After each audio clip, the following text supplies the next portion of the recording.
आइए सुनते हैं प्यारे बाबा के आज के मधुर महावाक्य। आज वाणी की डेट है 27 अप्रैल 2020। बाबा बोले, मीठे बच्चे, अपनी उन्नति के लिए रोज पोता मेल निकालो। सारे दिन में चलन कैसी रही चेक करो। यज्ञ के प्रति ऑनेस्ट रहे चेक करो। प्रश्न है, किन बच्चों के प्रति बाप का बहुत रिगार्ड है? उस रिगार्ड की निशानी क्या है?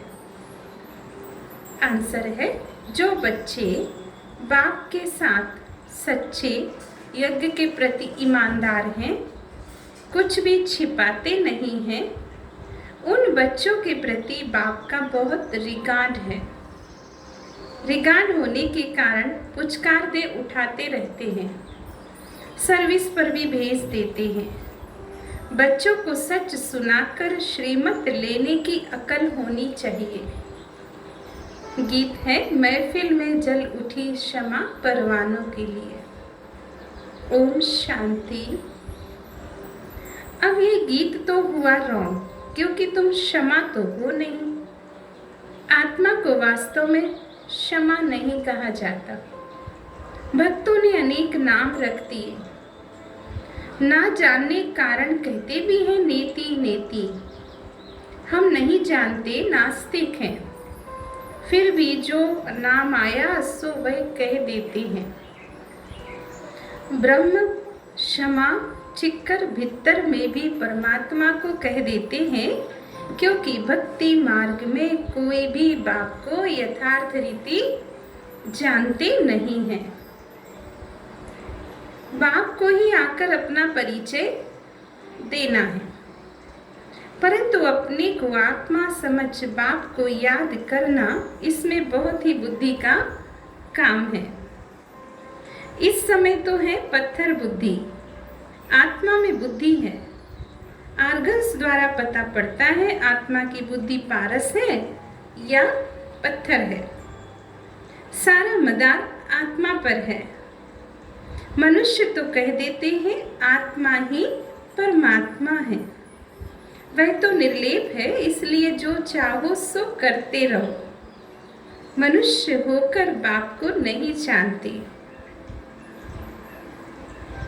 इसलिए बाबा ने कहा, बाप कहते हैं माया रावण ने सबकी बुद्धि को पत्थर बुद्धि बना दिया है। दिन प्रतिदिन तमो प्रधान जास्ती होते जाते हैं। माया का जोर बहुत है, सुधरते ही नहीं है। बच्चों को समझाया जाता है, रात को सारे दिन का पोता मेल निकालो, क्या किया? हमने भोजन देवताओं मिसल खाया, चलन कायदे सिर चली या अनाड़ियों जैसी चली। रोजाना अपना पोता मेल नहीं संभालेंगे तो तुम्हारी उन्नति कभी नहीं होगी। बहुतों को माया थप्पड़ मारती रहती है। लिखते हैं, आज हमारा बुद्धि योग फलाने के नाम रूप में गया, आज ये पाप कर्म हुआ। ऐसा सच लिखने वाले भी कोटों में कोई ही है। बाप कहते हैं, मैं जो हूँ जैसा हूँ मुझे बिल्कुल भी जानते नहीं है। अपने को आत्मा समझ और बाप को याद करें, तब कुछ बुद्धि में बैठे। बाप कहते हैं, भल अच्छे अच्छे बच्चे हैं, परंतु अच्छा ज्ञान सुनाते हैं, पर योग कुछ है नहीं, पहचान पूरी है नहीं, समझ नहीं सकते हैं, इसलिए किसी को समझा भी नहीं सकते हैं। सारी दुनिया के मनुष्य मात्र रचता और रचना को बिल्कुल नहीं जानते, तो गोया कुछ भी नहीं जानते। यह भी ड्रामा में नूंद है, फिर भी होगा। 5000 वर्ष के बाद फिर यह समय आएगा और मुझे आकर समझाना होगा। राजाई लेना कोई कम बात तो है नहीं, बहुत मेहनत है। माया अच्छा ही वार करती है, बड़ी युद्ध चलती है, बॉक्सिंग होती है, बहुत होशियार हो जाती है, उनकी ही बॉक्सिंग होती है। फिर भी एक दो को बेहोश कर देते हैं। कहते हैं बाबा माया के तूफान बहुत आते हैं। ये होता है। सो भी बहुत थोड़े सच लिखते हैं। बहुत हैं जो छिपा लेते हैं। समझ ही नहीं कि मुझे बाबा को कैसे सच सुनाना है। क्या श्रीमत लेनी है, वर्णन नहीं कर सकते। बाप जानते हैं माया बड़ी प्रबल है। सच बतलाने में बड़ी लज्जा आती है। उनसे कर्म ऐसे हो जाते जो बताने में लज्जा आती है। बाप तो बहुत रिकॉर्ड दे उठाते हैं, ये बहुत अच्छा है, इनको ऑलराउंड सर्विस पे भेज दूंगा। बस देह अहंकार आया, माया का थप्पड़ लगा और गिरे। बाबा तो उठाने के लिए महिमा भी करते हैं, पुचकार भी देते हैं। तुम तो बहुत अच्छे हो, स्थूल सेवा में भी अच्छे हो, परंतु यथार्थ रीति बैठ बताते हैं मंजिल बहुत भारी है। देह और देह के संबंध को छोड़ अपने को अशरीरी आत्मा समझना, ये पुरुषार्थ करना बुद्धि का काम है। सब पुरुषार्थी हैं। कितनी बड़ी राजाई स्थापन हो रही है। बाप के सब बच्चे भी हैं, स्टूडेंट भी हैं, तो फॉलोअर्स भी हैं। ये सारी दुनिया का बाप है। सभी उस एक को बुलाते हैं, वह आकर बच्चों को समझाते रहते हैं। फिर भी इतना रिकॉर्ड थोड़े ही रहता है।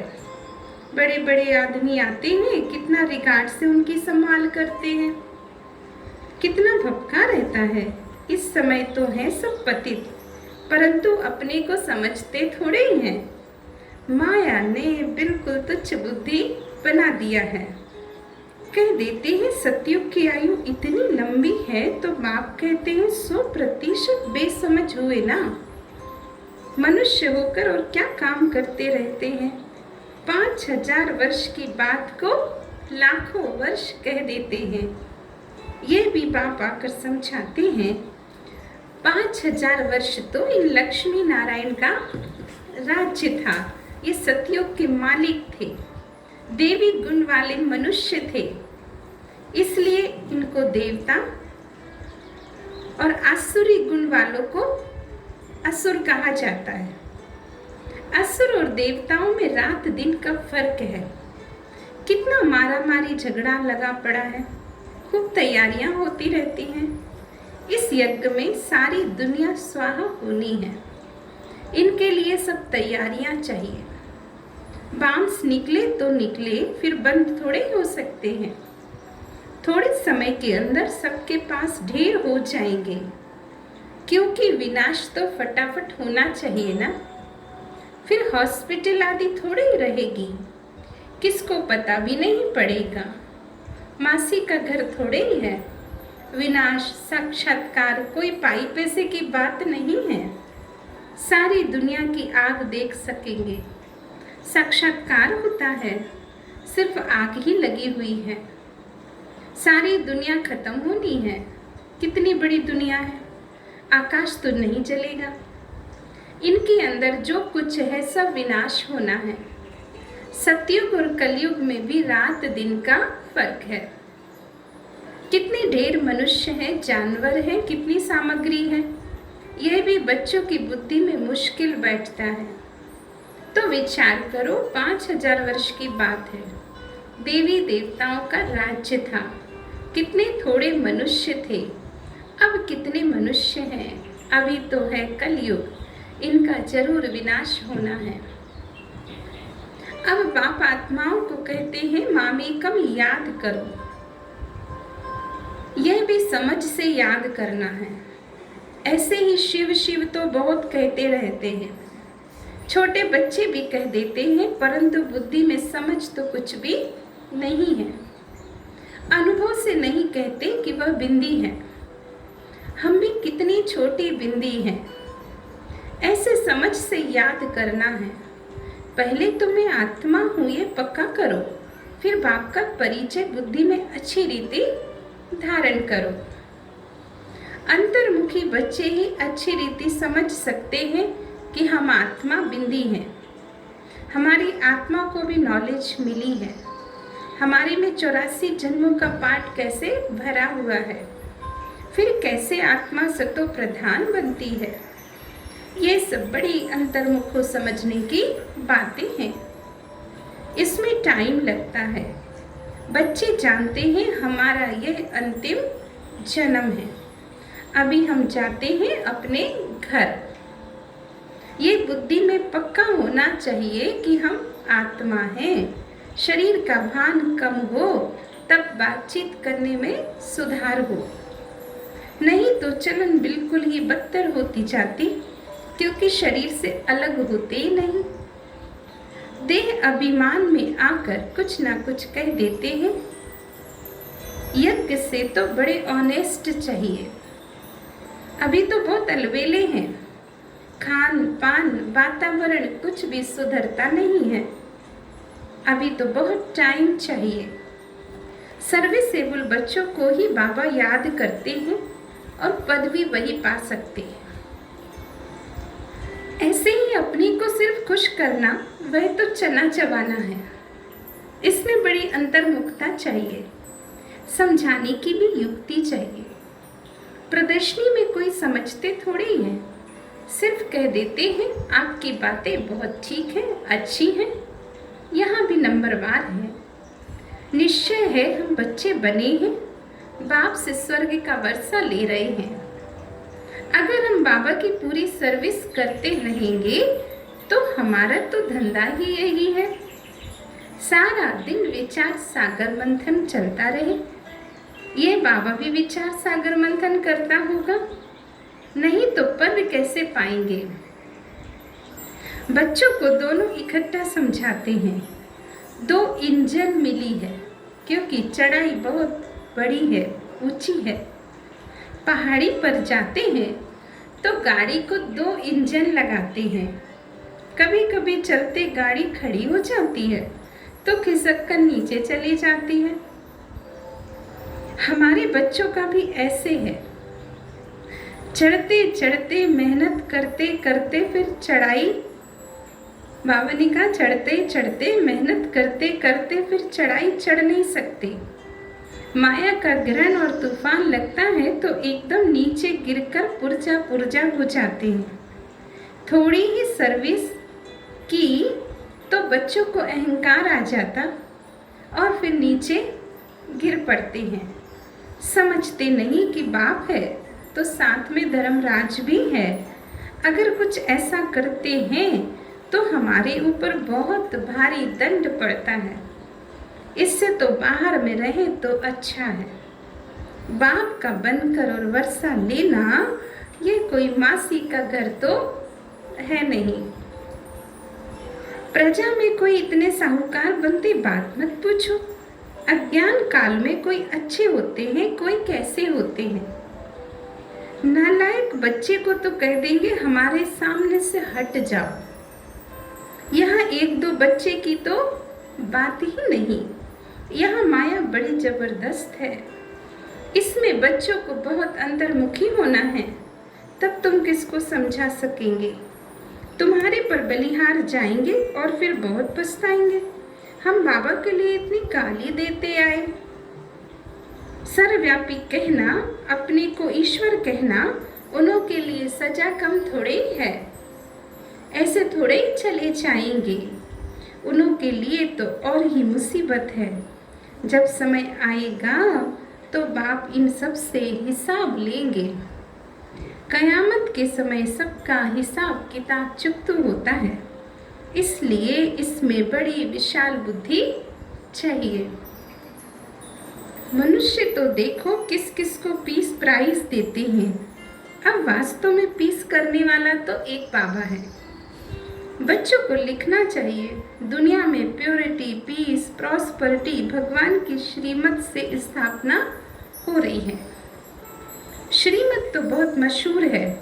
श्रीमत भगवत गीता भी गाई जाती है। इसलिए बाबा कहते हैं शास्त्रों का कितना रिकॉर्ड रखते हैं।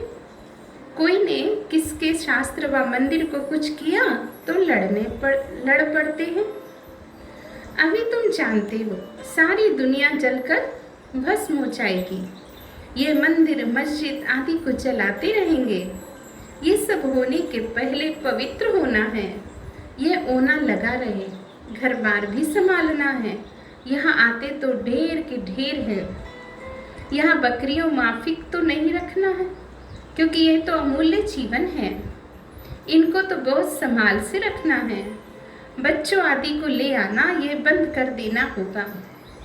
इतने बच्चों को कहाँ बैठ संभालेंगे। बच्चों को छुट्टियाँ मिली तो समझते हैं और कहाँ जाएं तो चलो मधुबन बाबा के पास। यह तो जैसे धर्मशाला हो जाए, फिर यह यूनिवर्सिटी कैसे हुई। तो बाबा जांच कर रहे हैं कब ऑर्डर कर देंगे बच्चे कोई भी ना लेकर आए। ये बंधन भी कम हो जाएंगे। माताओं पर तरस पड़ता है। ये बच्चे जानते हैं शिव बाबा तो गुप्त है, इनका भी किसको रिगार्ड थोड़े ही है। समझते हैं हमारा तो शिव बाबा से कनेक्शन है। इतना भी नहीं समझते कि शिव बाबा ही तो इनके द्वारा हमें समझाते हैं। माया नाक से पकड़ उल्टा काम कराती रहती है, छोड़ती नहीं है। राजधानी में तो सब चाहिए, ये सब पिछाड़ी में साक्षात्कार भी होंगे, सजाओं के भी साक्षात्कार होंगे। तो बच्चों को पहले भी ये सब साक्षात्कार हुए हैं। फिर भी कोई कोई पाप करना छोड़ते नहीं हैं। कई बच्चों ने जैसे गांठ बांध ली है कि हमको तो बनना ही थर्ड क्लास में, इसलिए पाप करना छोड़ते नहीं हैं और ही अच्छी रीति अपनी सजाएं तैयार कर रहे हैं। समझाना तो पड़ता है ना। ये गांठ नहीं बांधो कि हमको तो थर्ड क्लास ही बनना है, अभी गांठ बांधो कि हमको ऐसा लक्ष्मी नारायण बनना है। कोई तो अच्छी गांठ बांधते हैं, चार्ट लिखते हैं, आज के दिन हमने कुछ किया तो नहीं, ऐसे चार्ट भी बहुत रखते हैं। वह आज है नहीं। बाबा ने का बहुत थे जो चार्ट रखते थे, परंतु आज है नहीं। माया बहुत पछाड़ती है। आधा कल्प मैं सुख देता हूँ तो आधा कल्प फिर माया दुख देती है। अच्छा वाणी पूरी हुई। बाबा ने याद प्यार दिया। बाबा बोले, मीठे मीठे सिक्की लदे बच्चों प्रति माता पिता बाप दादा का याद प्यार और गुड मॉर्निंग। रूहानी बाप की रूहानी बच्चों को नमस्ते, और हम रूहानी बच्चों के रूहानी बाप दादा को बहुत बहुत याद प्यार और नमस्ते नमस्ते। शुक्रिया बाबा, शुक्रिया। मुरली का सार है, अंतर्मुखी बनकर शरीर के भान से परे रहने का अभ्यास करना है। खान पान चाल चलन सुधारना है। सिर्फ अपने को खुश करके अलबेला नहीं होना है। चढ़ाई बहुत ऊंची है, इसलिए बहुत बहुत खबरदार होकर चलना है। कोई भी कर्म संभल कर करना है, कभी भी अहंकार में नहीं आना है। उल्टा कर्म करके सजाएं नहीं तैयार करनी है, गांठ बांधनी है। हमें इन लक्ष्मी नारायण जैसा बनना है। आज का वरदान है,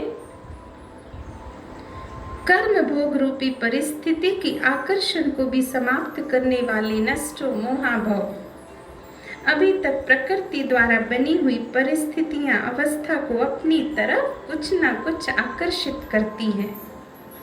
सबसे ज्यादा अपनी देह के हिसाब किताब रहे हुए कर्म भोग के रूप में आने वाली परिस्थिति अपनी तरफ आकर्षित करती है।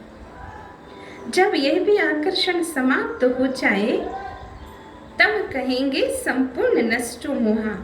कोई भी देह की व देह के दुनिया की परिस्थिति स्थिति को हिला ना सके। यही संपूर्ण स्टेज है। जब ऐसी देह की व देह के दुनिया से उपराम हो जाएंगे तब बाबा ने कहा उसको कहेंगे संपूर्ण स्टेज। आपको कोई भी परिस्थिति हिला ना सके। जब ऐसी स्टेज तक पहुंच जाएंगे तब सेकंड में अपने मास्टर सर्वशक्तिमान स्वरूप में सहज स्थिर हो सकेंगे। आज का स्लोगन है पवित्रता का व्रत सबसे श्रेष्ठ सत्यनारायण का व्रत है, इसमें ही अतीन्द्रिय सुख समाया हुआ है। पवित्रता का व्रत सबसे श्रेष्ठ सत्यनारायण का व्रत है, इसमें ही अतीन्द्रिय सुख समाया हुआ है। अच्छा, ओम शांति। तो हम सबने बाबा के ये अनमोल महावाक्य सुने। बाबा को दिल से बहुत बहुत शुक्रिया बाबा, शुक्रिया। ओम शांति।